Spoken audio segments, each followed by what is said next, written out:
Innal hamdalillah nahmaduhu wa nasta'inuhu wa nastaghfiruh wa na'udzu billahi min syururi anfusina wa sayyiati a'malina.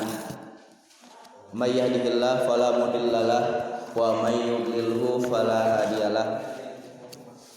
Asyhadu an la ilaha illallah wahdahu la syarikalah wa asyhadu anna Muhammadan abduhu wa rasuluhul ladzi la nabiyya wa la rasula ba'dah. Amma ba'd. Alhamdulillah, setelah kita memuji Allah Subhanahu wa taala, Rabb yang telah menciptakan kita, Rabb yang telah mengatur, mengurus seluruh ciptaannya. Selanjutnya kita berharap kepada Allah Subhanahu wa taala, semoga langkah kita dari rumah masing-masing menjadi amalan mutaqabbala di sisi Allah, sekaligus menjadi pemudah jalan kita menuju surganya Allah Subhanahu wa taala. Sesuai dengan sabda Rasulullah, hadis riwayat Imam Muslim dan hadis riwayat Imam Bukhari, man salaka yaltamisu tariqan fihi ilman sahalallahu lahu tariqan ilal jannah. Barang siapa yang bersusah payah menapaki suatu jalan untuk mencari ilmu, niscaya Allah akan mempermudah baginya menuju surganya Allah Subhanahu wa taala. Ibu bapak hadirin yang dirahmati Allah Subhanahu wa taala, di pagi hari ini insyaallah kita akan sama-sama mengkaji tentang usia atau umur manusia.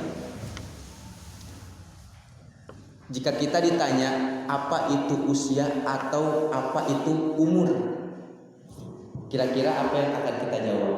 Usia dan umur sama apa beda? Usia dan umur sama. Usia dan umur manusia. Tema kita adalah antara usia dan umur manusia. Jika kita di jalan atau dimanapun ada yang tanya berapa usia Anda, pasti kita akan jawab langsung angka yang dihitung dari mulai kelahiran. Betul? Ya. Betul. Berapa usia? Contoh saya, berapa usia Anda? Usia saya 28 tahun misalkan. Kemudian di tempat yang lain ada yang tanya berapa umur Anda? Pasti saya pun akan jawab umur saya 28 tahun. Sama. Jadi di usia dan umur yang kita jawab dengan angka ini merupakan persepsi orang Indonesia. Usia dan umur adalah sesuatu yang sama. Sesuai dengan Kamus Besar Bahasa Indonesia, di sana dijelaskan bahwa usia atau umur adalah lamanya hidup manusia dari mulai dia dilahirkan sampai dengan meninggal dunia. Itu disebut dengan usia atau umur. Nah, kali ini kita akan coba mengkaji mengenai usia dan umur sesuai dengan kacamata atau perspektif Al-Quran dan As-Sunnah. Kira-kira usia dan umur itu sama apa beda? Jika di Indonesia ini usia dan umur itu sama, ternyata menurut Al-Quran dan As-Sunnah atau hadis, usia dan umur itu berbeda. Usia dan umur berbeda. Yang pertama, usia. Di dalam Al-Quran, Allah Subhanahu wa taala mendefinisikan usia itu, menyebutkan usia itu dengan kalimat ajalu atau al-ajlu. Ada yang ingat apa itu ajalu? Batas waktu atau rentang waktu. Bahasa kerennya masa expired, masa kadaluarsa itu. Nah, ajal atau al-ajlu ini merupakan usia yang berupa dari mulai kita lahir hingga wafat. Dengan kata lain, usia biologis. Al-ajlu itu usia biologis.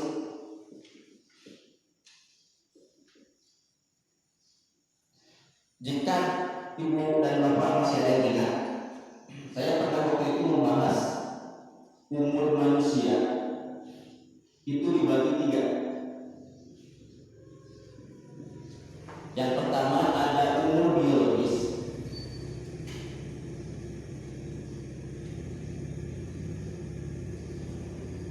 kemudian ada umur kronologis,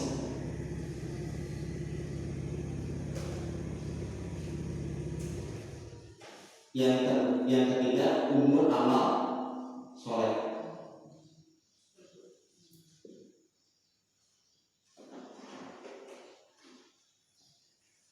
Nah, umur biologis ini merupakan usia yang telah diplot oleh Allah Subhanahu wa Ta'ala kepada kita semua, dan kita satu sama lain memiliki jatah usia biologis itu berbeda-beda. Ada yang diberikan jatah usia untuk hidup di dunia itu 20 tahun, ada? Ada yang diberikan jatah usia oleh Allah itu 15 tahun. Ada yang sampai tua renta 80, 70, 76, 75 dan lain sebagainya. Dan tidak sedikit pula yang hanya diberikan waktu oleh Allah Subhanahu wa Ta'ala untuk hidup di dunia ini hanya menghitung hari. Ada, tidak sedikit.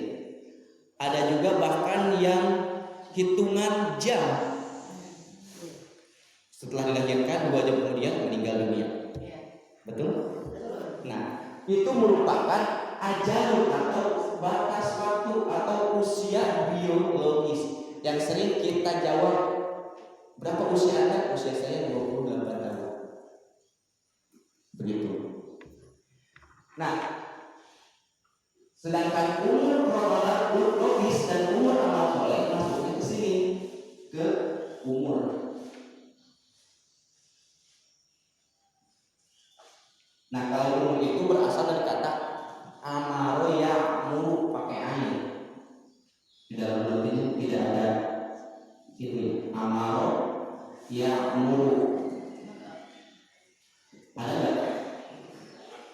Yang berarti sesuatu hal yang bermanfaat atau sesuatu hal yang menghasilkan kemakmuran. Di dalam Al-Quran ada ayat innama ya'murukum masajidallah. Sesungguhnya orang-orang yang memakmurkan masjid-masjid Allah. Man amana billahi wal yawmil akhir, yaitu orang-orang yang beriman kepada Allah Subhanahu wa Ta'ala dan kepada hari akhir. Nah, yang dimaksud dengan ya'muru di dalam ayat tersebut artinya kan memakmurkan. Nah, itu kalimatnya ini amara ya'muru, memakmurkan. Maksudnya adalah bagaimana caranya masjid itu bermanfaat untuk umat. Bagaimana caranya masjid itu bermanfaat untuk umat. Kalau kita ditanya makmur masjid itu seperti apa, pasti kita akan jawab makmurna masjid mah anu rame. Leres deh. Ternyata bukan sekedar rame.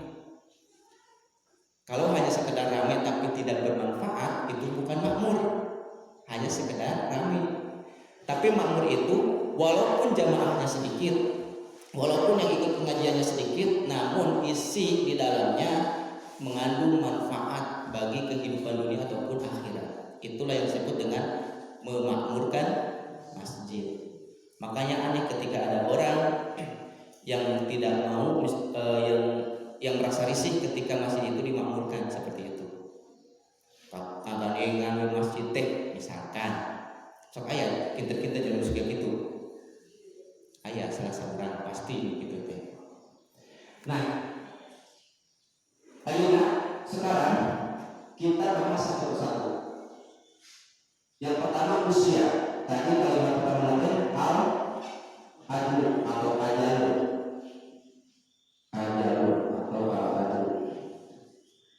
Ternyata istilah lain mengenai usia biologis itu adalah al-faro. Al-faro. Usia yang lain itu adalah al-faro. Al-faro.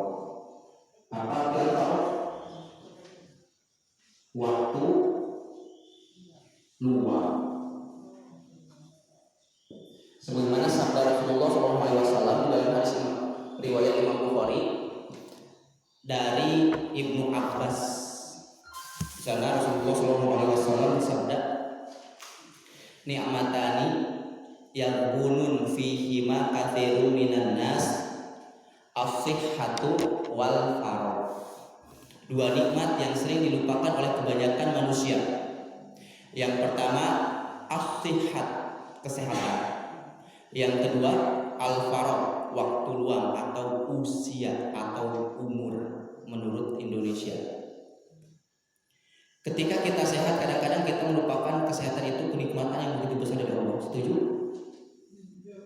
Namun ketika kita sakit, baru kesehatan itu kita rasakan begitu mahal, begitu berharga. Jangankan sakit yang levelnya tinggi gitu ya, flu aja,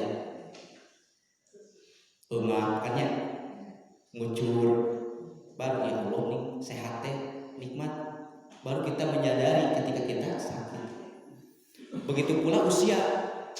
Dalam Al-Quran dikatakan kita akan menyesali usia kita ketika kita diwafatkan oleh Allah Subhanahu wa Ta'ala. Selama kita hidup di dunia itu tidak bermanfaat apapun, baru kita menyesali ketika kita berada di dalam kubur. Bahkan digambarkan di dalam Al-Quran itu, Rabbi laula akhartani ila ajalin qarib fa asaddaqa wa aku minas sholihin. Ya Allah, ya Rabb, aku memohon izin kepadamu untuk dihidupkan ke dunia barang sedetik saja. Niscaya aku akan melaksanakan apa yang tidak pernah aku laksanakan dahulu. Itu penyesalan kita.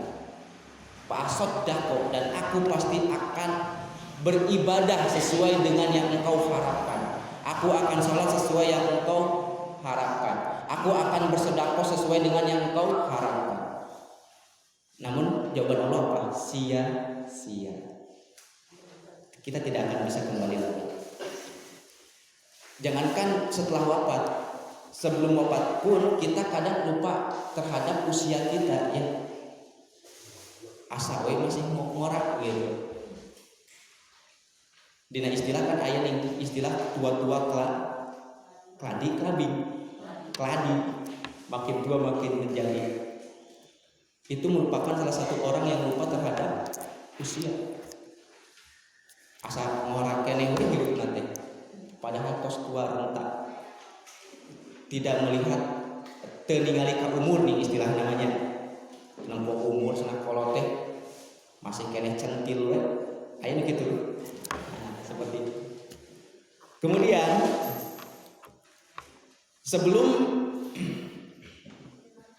sebelum kita memasuki alam berikutnya, ternyata kehidupan dunia itu atau usia itu diakhiri atau endingnya itu al-maut, kematian. Setiap orang pasti akan mati. Entah Anda orang kaya, entah Anda orang miskin, entah Anda seorang pendidikan yang tinggi ataupun bukan, pasti suatu saat kita semua akan mati, akan diwafatkan atau dimatikan oleh Allah Subhanahu wa taala. Ketika Allah Subhanahu wa taala memerintahkan malakul maut untuk menjemput nyawa seseorang, malakul maut dengan tega itu tidak melihat iya mah masih keneh morat teu siga kitu. Jika sudah waktunya cabut, tidak ada ampun. Jadi dengan istilah lain, maut mah sanes nomor urut tapi nomor dudut jeung nomor cabut. Kadang-kadang yang sehat dengan yang sakit lebih panjang umur yang sakit. Ketika di suatu saat ada dua orang sehat dan orang sakit. Orang sakit masih hidup, yang orang sehat malah meninggal dunia. Ada yang seperti itu? Ada. Kadang-kadang orang yang nengok orang sakit yang meninggalnya, ya, yang ditengok hidup sehat lagi. Itu rahasia dari Allah. Jadi maut mah tidak melihat usia, tidak melihat kesehatan. Ketika waktunya tiba harus pulang, mau enggak mau, siap enggak siap. Bahkan di dalam Al-Quran kan, wa idza jaa ajaluhum la yastakhiruna sa'ah wa la yastaqdimun. Jika batas waktu itu telah habis menghampiri manusia, sesoleh apapun manusia itu tidak akan bisa mencepatkan karena saking solehnya. Atau sebejat apapun manusia tidak akan bisa mengundurkan kematian itu dengan alasan ingin bertobat. Jika sudah waktunya tiba, ya sudah, wassalam gitu. Kemudian tempat kita hidup di dunia itu adalah di dunia. Ternyata Allah Subhanahu wa taala memberikan konsep kepada kita semua ketika kita hidup di dunia. Silakan dibuka Quran surah An-Nahl ayat 96 hingga 97. Ada di dalam rutin juga, halaman kedua paling atas. Prinsip kehidupan manusia. Surah An-Nahl ayat 96 hingga 97. Di sana Allah Subhanahu wa taala menyampaikan bahwa ma ildakum yang fadu wa ma ildallahi baq. Ada ayatnya? Ada. Dan apa yang ada di sisi kalian, kata Allah, yang fadu akan lenyap, akan binasa. Dengan kata lain, dunia itu fana. Wa ma indallahi baqi. Dan apa yang ada di sisi Allah itulah sesuatu yang kekal. Dengan kata lain, akhiratlah yang kekal abadi. Prinsip yang pertama ketika kita hidup di dunia, kita harus meyakini bahwa dunia itu fana, penuh dengan misteri yang suatu saat akan lenyap dan tidak akan bisa kita ulangi kembali. Itu sifat dunia. Dan dunia terakhir lenyapnya itu adalah ketika yaumul akhir ditiupkan atau hari kiamat tiba, dihancurkan alam semesta dan termasuk dunia pun hilang dan tidak akan pernah kembali lagi. Setiap yang hidup di dunia itu akan binasa. Itu menandakan bahwa kehidupan dunia itu fana. Ada yang tahu kita akan hidup abadi di dunia? Tidak. Kita akan binasa, kita akan lenyap. Itu yang pertama. Konsep hidup di dunia atau prinsip hidup di dunia. Dunia itu adalah tempat yang fana. Bahkan di dalam Al-Quran, di dalam surah yang lain, contohnya di dalam Quran surah Al-An'am ayat ke-32, di sana Allah Subhanahu wa taala menjelaskan bahwa dunia itu hanya tempat bermain-main dan tempat bersenda gurau. Innamal hayatud dunya illa la'ibu walahu. Dan tidaklah kehidupan dunia itu melainkan hanya sekedar tempat laib, tempat bermain-main, walahun, dan tempat bersenda gurau, tempat heureuy, tempat bercanda. Ternyata Ibnu Katsir di dalam tafsirnya menjelaskan bahwa kalimat laibun ini menggambarkan sebagai anak kecil yang main. Jika ada anak kecil sedang main, anteng teu mainan, anteng. Sok lupa waktu teu lupa. Tah kehidupan dunia pun seperti anak kecil yang sedang bermain. Ketika bermain sok pohok karena waktu. Itu menurut Ibnu Katsir. Walahun, dan kehidupan dunia itu tempat bercanda, tempat guyon. Ini menunjukkan bahwa dunia itu fana, tidak kekal, lenyap. Tempat objek heureuy gitu. Namun kata Allah, walaupun dunia laibu walahun, walaupun dunia itu tempat bermain, tempat bersenda gurau, atau di dalam surah Al-Baqarah mataun ilahin, tempat yang sementara, persinggahan sementara. Namun kata Allah, jangan lupa, walaupun dunia itu fana, tempat sementara kita singgahi, tempat kita bermain, tempat kita bercanda, jangan lupa bekal akhirat harus dipersiapkan. Karena kita di sini hanya sekedar tamu. Rumah kita nanti di surga Allah Subhanahu wa taala. Kita di dunia hanya sekedar bertamu saja. Pamijal minu namu makan mualaminya, namun teh paling sehari, 2 hari, 3 hari pulang. Seperti itu pun kehidupan dunia. Kita pasti akan pulang ke surganya Allah Subhanahu wa taala.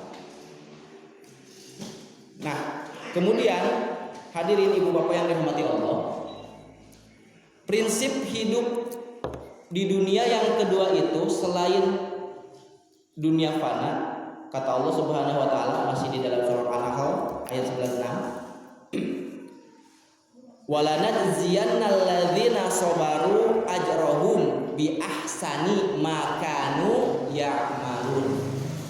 Dan kami pasti akan memberikan pahala, akan memberikan ganjaran kepada siapa saja yang sabar dengan pahala yang terbaik, bi ahsani, dengan pahala yang terbaik, bima kanu ya'malun, terhadap apa yang telah ia sabarkan.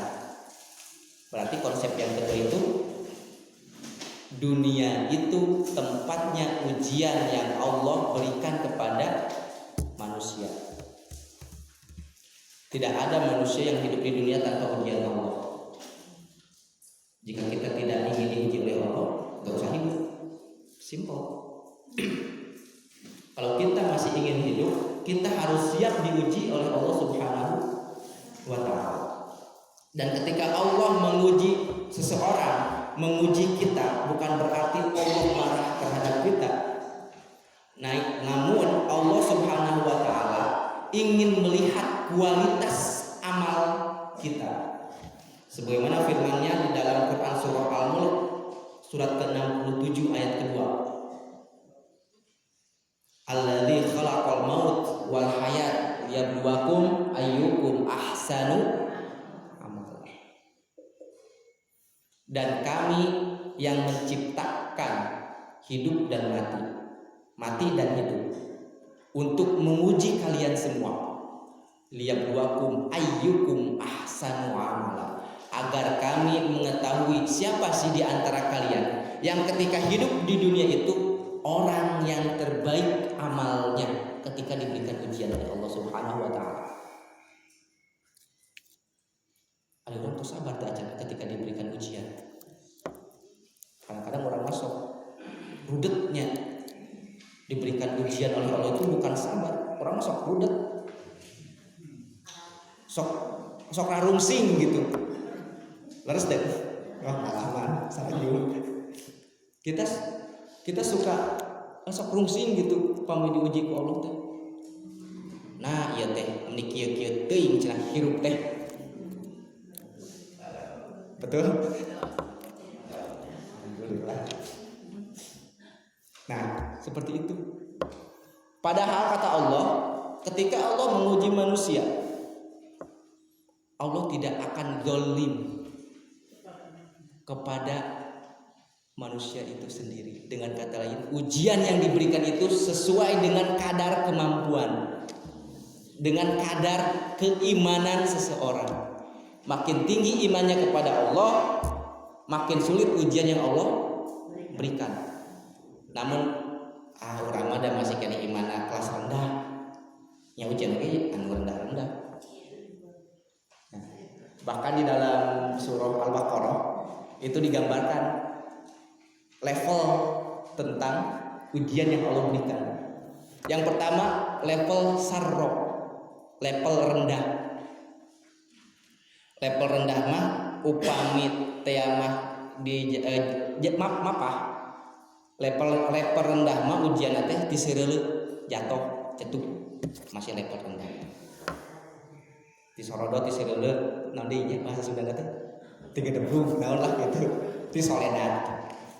Nah, namun ada juga level ujian yang berikutnya dari sarro, yaitu dorro. Dorro itu ketika jatuh ternyata luka. Lebih parah dong daripada tadi. Yang pertama masa rumah hanya sekedar jatuh, gedebuk, level rendah.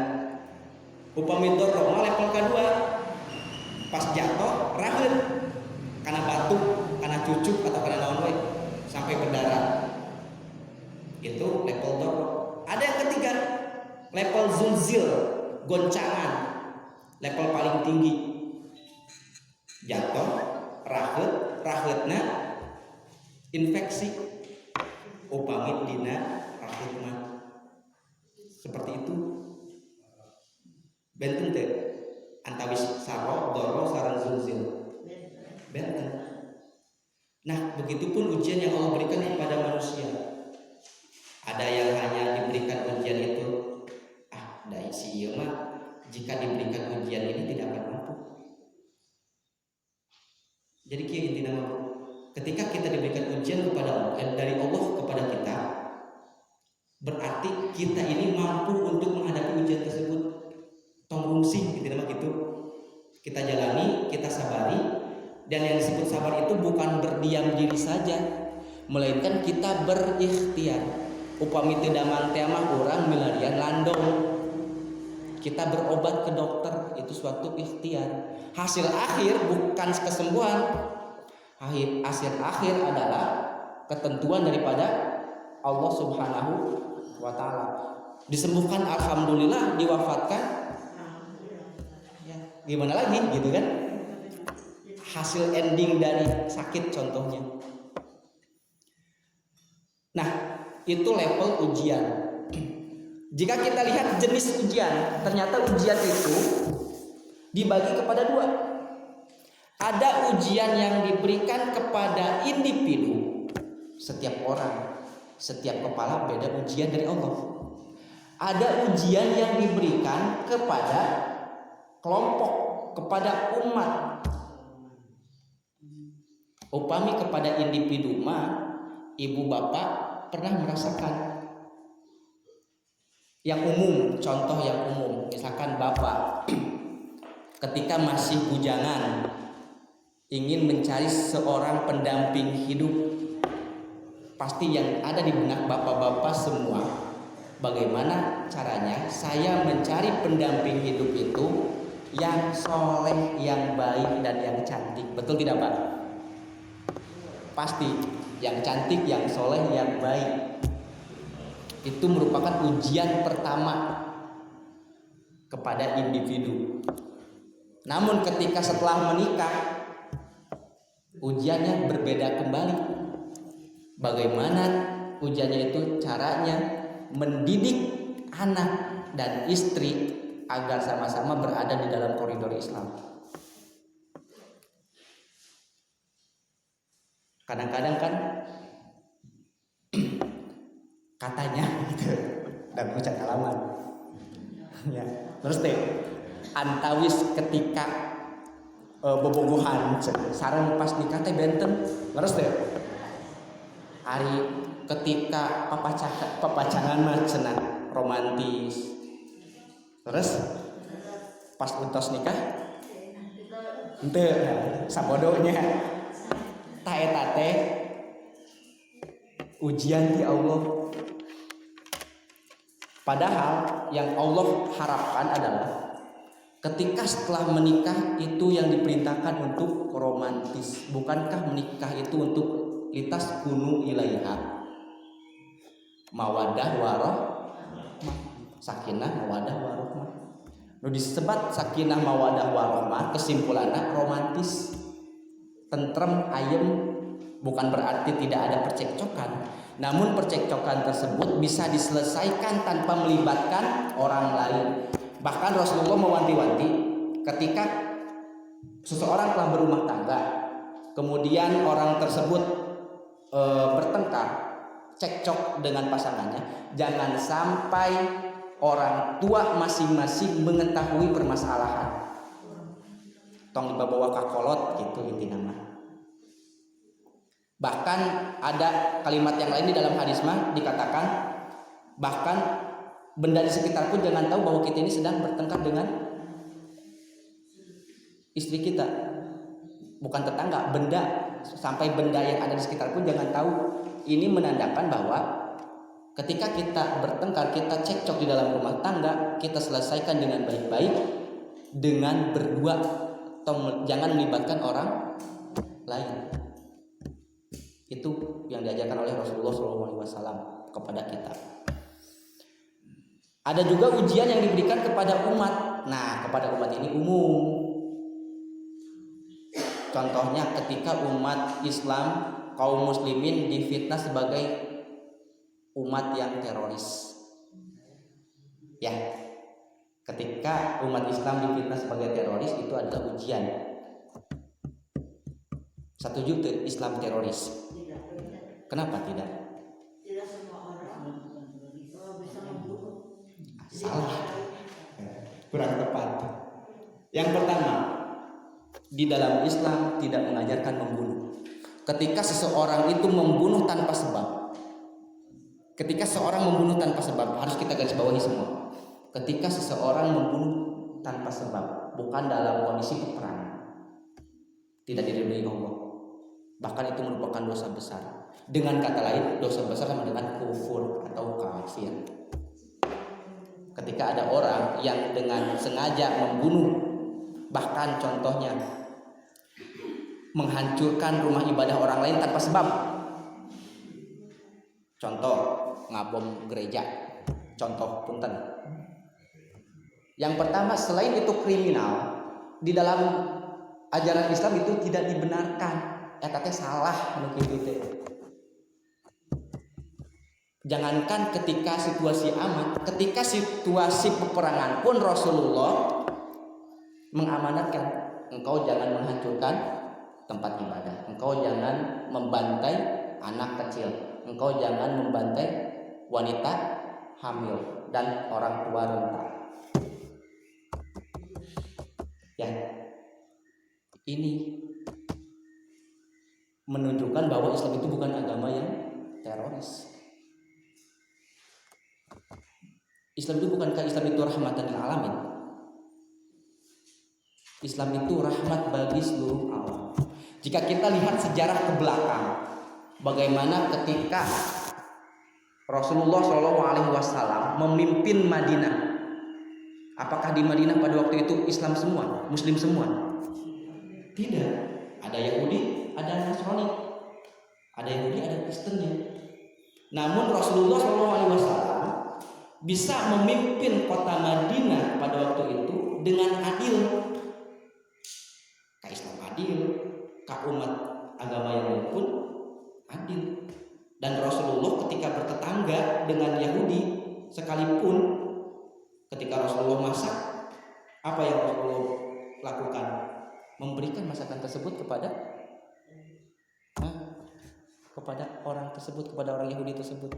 Ini bertujuan yang pertama agar orang lain itu atau umat agama di luar Islam melihat Islam itu sebagai orang yang ramah, betul?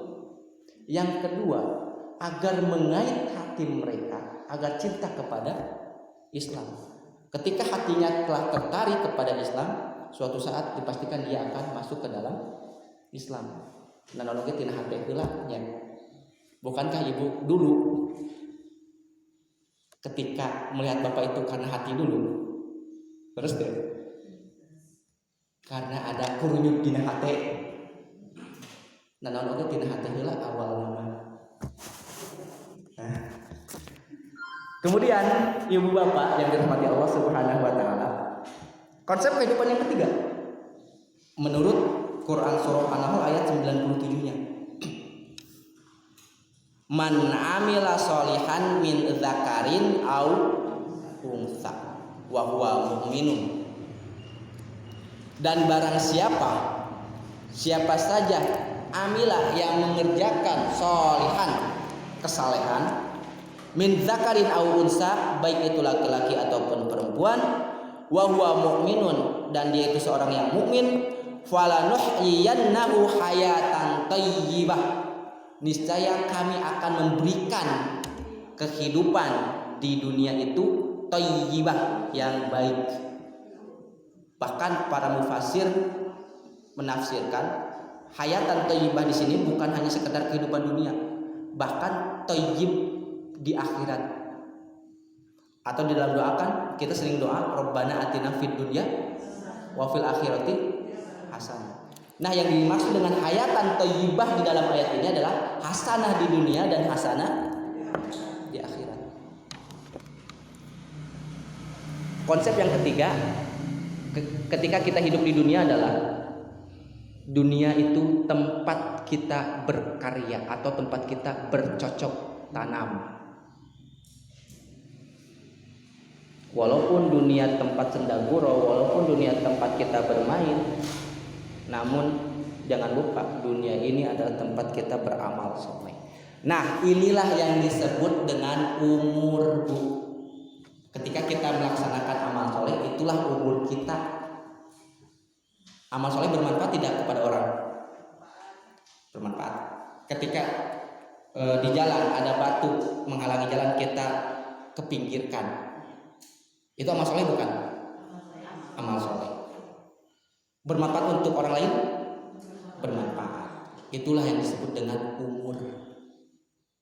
Umur itu sesuatu hal yang bermanfaat kepada orang lain. Dengan kata lain, begini, ketika usia seseorang itu panjang, belum tentu umurnya pun panjang. Ketika usia biologis yang Allah titipkan itu panjang, contoh ada seseorang yang meninggal di usia 70 tahun. Secara biologis panjang tidak umurnya?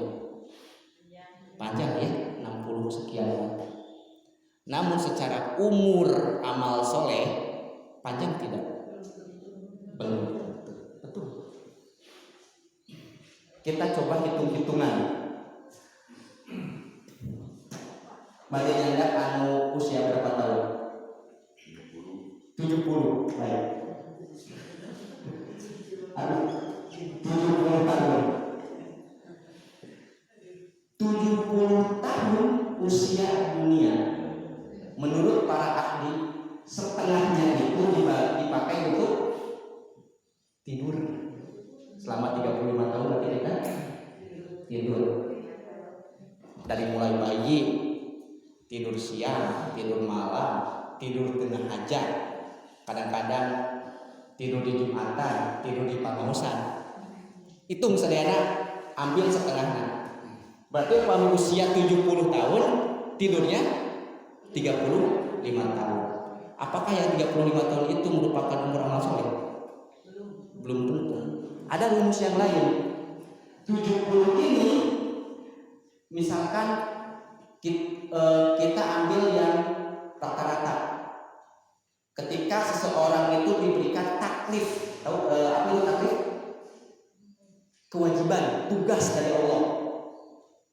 Seorang pria diberikan taklif itu ketika telah bermimpi, ibu ketika telah haid. Contoh, kita ambil usia 15 tahun, baligh. Berarti 70 diambil 15. Berapa? 55 tahun. 55 tahun setengahnya tidur. 22 tahun setengah. Nah, yang 22 tahun setengah lainnya habis. Yang 22 tahun setengah, 22 setengah tahun lainnya, apakah itu sudah menjadi umur amal soleh? Belum tentu. Nuka hiji dihitung 22,5 tahun yang lain itu kita pakai sholat, kita pakai saum, kita pakai zakat fitrah. Bagi orang yang mampu kita pakai ibadah haji. Dipakai ngomongkeun batur. Betul. Nah, dipakai naon deui? Nganyeri batur. Gibah. Dipakai panalang peneleng ka batur. Betul? Kadang-kadang kan orang masuk, naon? Ngancengilek ning mata teh nya. Nah, yang 22,5 tahun itu dipakai itu semua. Baiklah, orang optimis yang dari 22 tahun setengah itu kita ambil setengahnya lagi untuk amal soleh. Berarti sekitar 11 tahun setengah umur amal soleh. Optimis betul lah gitu ya. Nah, yang 11 tahun setengah yang lain dipakai maksiat gitu maksudnya. Apakah yang 11,5 tahun ini telah cukup untuk modal kita masuk surga? Nah, belum.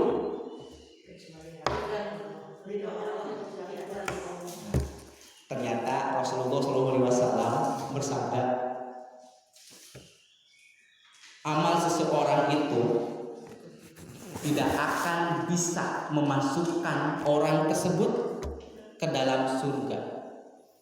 Wala yujiru, ataupun menyelamatkan minannar, dari neraka. Tidak sampai di situ, Rasulullah pun melanjutkan, wala ana, demikian pun aku, kata Rasulullah, illa min rahmatillah, kecuali dengan rahmat Allah. Kita masuk surga itu bukan karena amal soleh, melainkan karena rahmat atau kasih sayang yang Allah berikan kepada kita. Kalau kita hitung-hitung amal soleh kita, terbukti kan? Ya, keayaan untuk membayar nikmat mata, nikmat penglihatan pun belum cukup. Ditambah kita nikmat oksigen, nikmat gerak, ya, belum cukup untuk membayar itu semua. Terus kita beribadah di dunia, beramal soleh di dunia untuk apa? Yang pertama, menjalankan tugas dari Allah. Yang kedua, sebagai rasa syukur kita kepada Allah. Allah telah memberikan kesehatan, kita manfaatkan kepada hal yang positif. Alhamdulillah di pagi hari ini Ibu Tibu Mina sewang-sewangan menghadiri majelis ilmu. Ini salah satu upaya mensyukuri nikmat sehat. Da pamitos teu damang mah moal kapanosan terus seperti itu. Nah, itu yang disebut dengan umur, yaitu umur itu amal soleh. Kemudian bisa dibuka halaman berikutnya, halaman ketiga paling atas.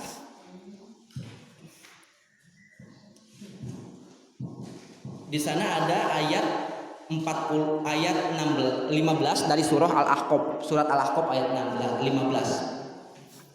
Ada yang sudah hafal ayatnya?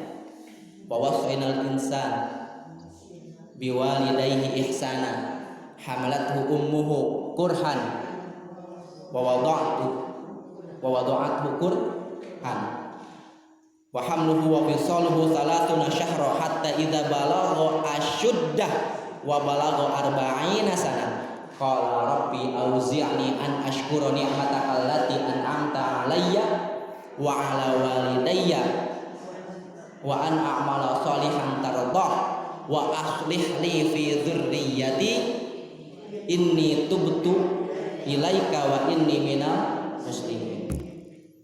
Ayat ini merupakan usia matang seseorang ketika hidup di dunia. Kita akan coba bongkar ayat ini. Masih ada waktu. Yang pertama, wa wassaynal insan. Kata Allah, kami wasiatkan kepada seluruh umat manusia. Ketika Allah mewasiatkan berarti hukumnya wajib. Ketika Allah wasiatkan berarti hukumnya wajib. Wa wassaynal insana, dan kami wasiatkan biwalidayhi ihsana, kepada manusia untuk berbuat baik kepada kedua orang tuanya.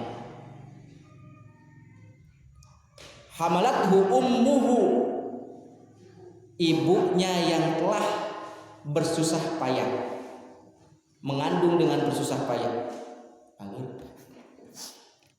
Wa wada'athu kurha, mengandung susah, melahirkan pun susah. Betul tidak mengandung susah? Abdi mualar nars bapak-bapak dan pengalaman. Ibu mengandung susah tidak? Susah. Capek ente? Capek. Melahirkan sama susah? Capek. Sakit. Tuh. Tiba dari selain daripada capek, sakit. Ayat ini menjelaskan seperti itu. Hamalathu, mengandung capek, bobot teu nikmat ya. Teu tiasa nyangigir acan. Biasana sok nangkuban teu tiasa nangkuban. Dan ngabelaan bayi yang ada di dalam kandungan. Ketika melahirkan proses persalinannya pun sakit. Setelah melahirkan capek teu? Capek. Tengah wengi kedah gugah nya, menyusui, ngibakan, memberi asupan gizi makan.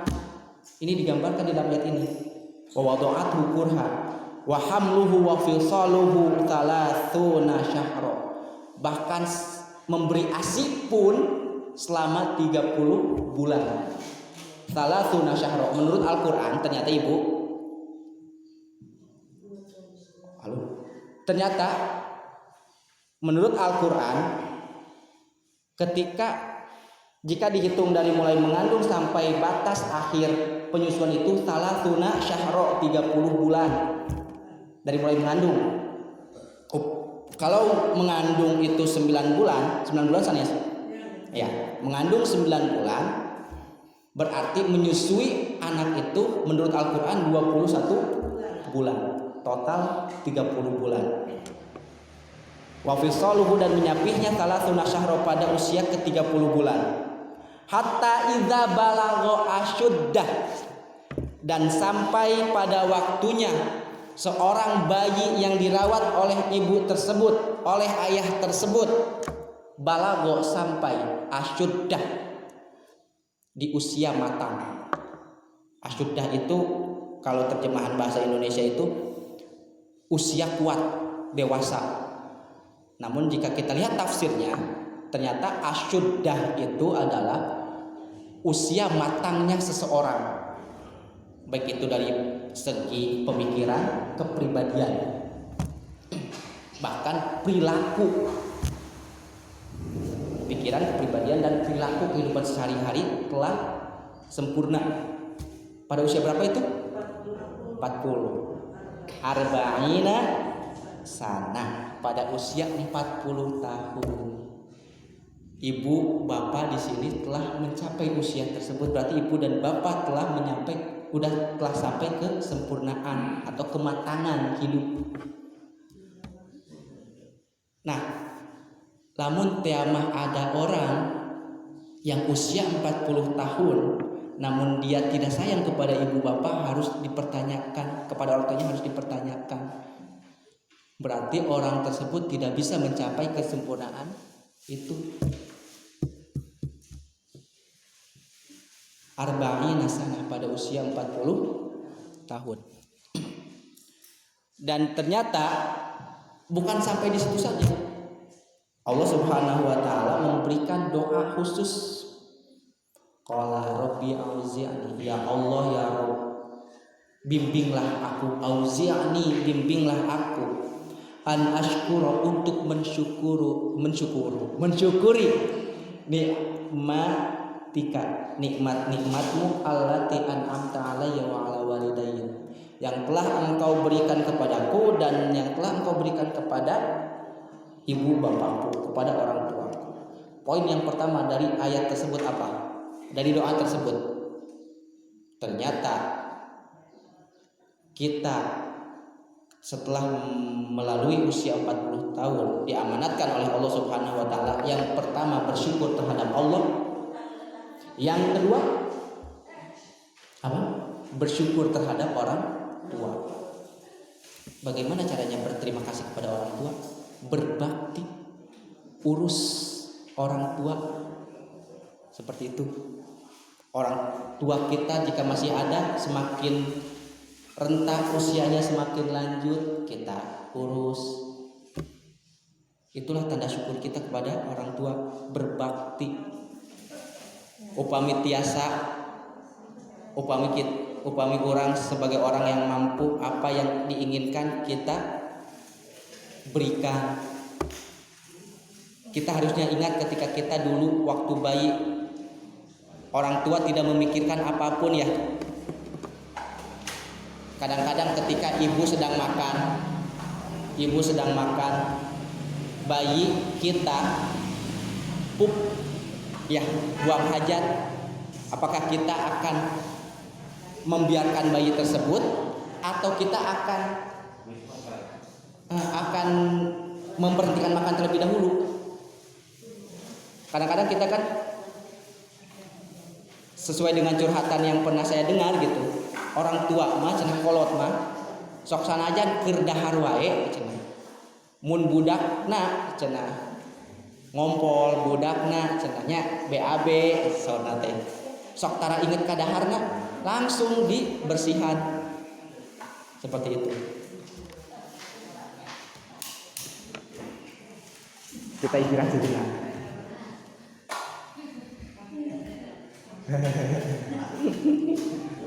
Waktu istirahat.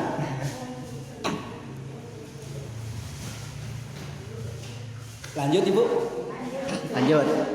Baik. Nah, cara bersyukur kepada orang tua seperti itu, dengan cara berbakti, mengingat kembali perjuangan orang tua yang telah diberikan kepada kita. Kemudian bersyukur kepada Allah. Bersyukur kepada Allah itu dengan cara beramal soleh, beribadah sesuai dengan tuntunan Rasulullah Shallallahu Alaihi Wasallam. Bahkan di dalam tafsir Ibnu Katsir dikatakan bahwa cara beramal soleh ini memiliki dua konsep.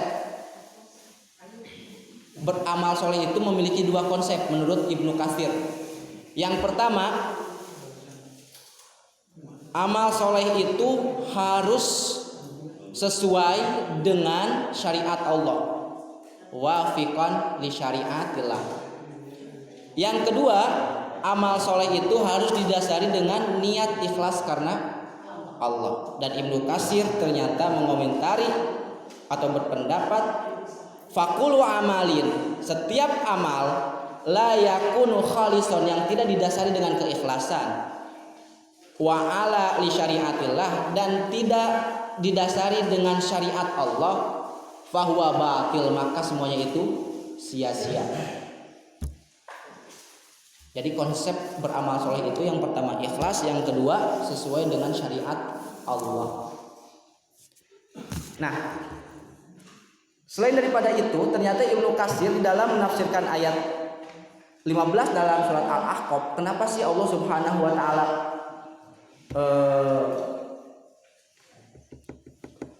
menggunakan usia 40 tahun sebagai usia matang? Yang pertama menurut Ibnu Katsir, ketika seseorang telah berusia 40 tahun, dia itu matang secara spiritual. Ada spiritual kan itu? Spiritual, kejiwaan, psikis, psikologina tos siap. Kadang-kadang kan di kita menggunakan spiritual itu lebih ke hal klinik ya.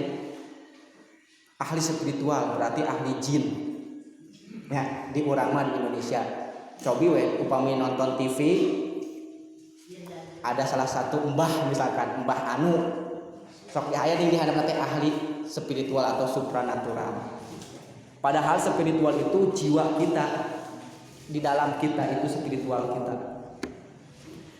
Nah, kata Ibnu Katsir, usia 40 itu usia matang-matangnya spiritual. Orang itu akan bijak, orang itu akan baik, orang itu akan apa?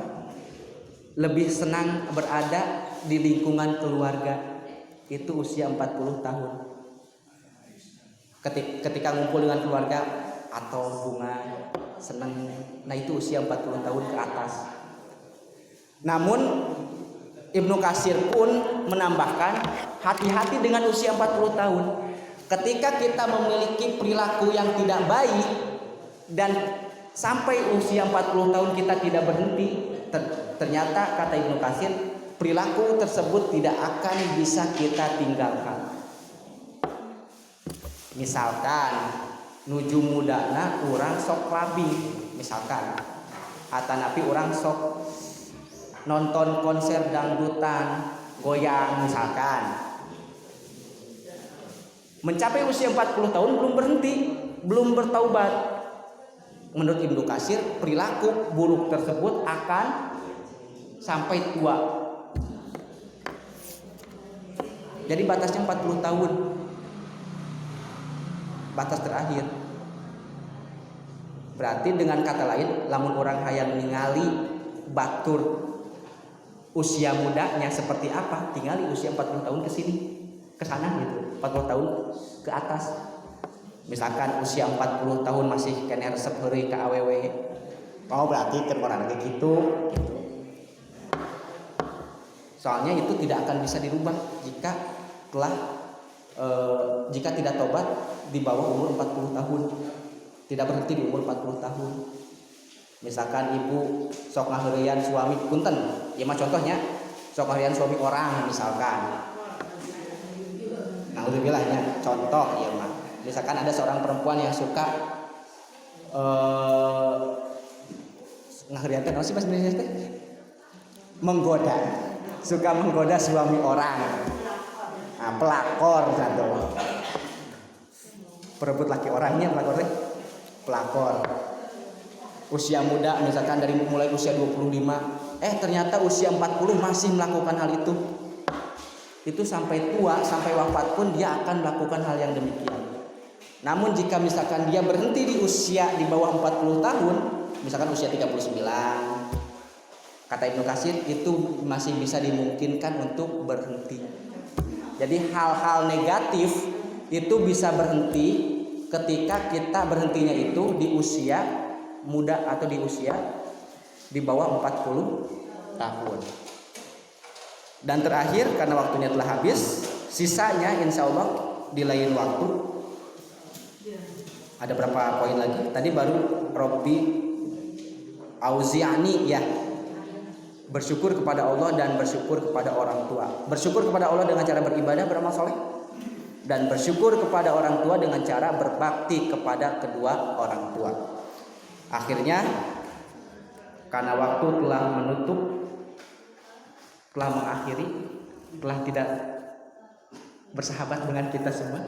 Tadi lami-lami oke dah ada buihnya. Kita semua berdoa kepada Allah Subhanahu wa taala. Semoga Allah di samping memanjangkan usia biologis kita, semoga Allah memanjangkan umur kita.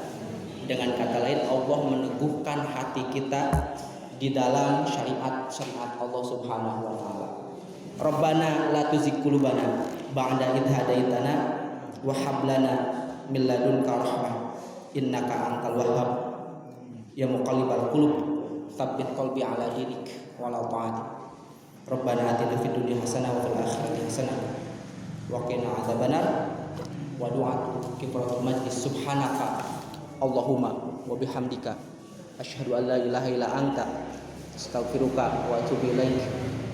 Wa'afu minkum. Assalamualaikum warahmatullahi wabarakatuh.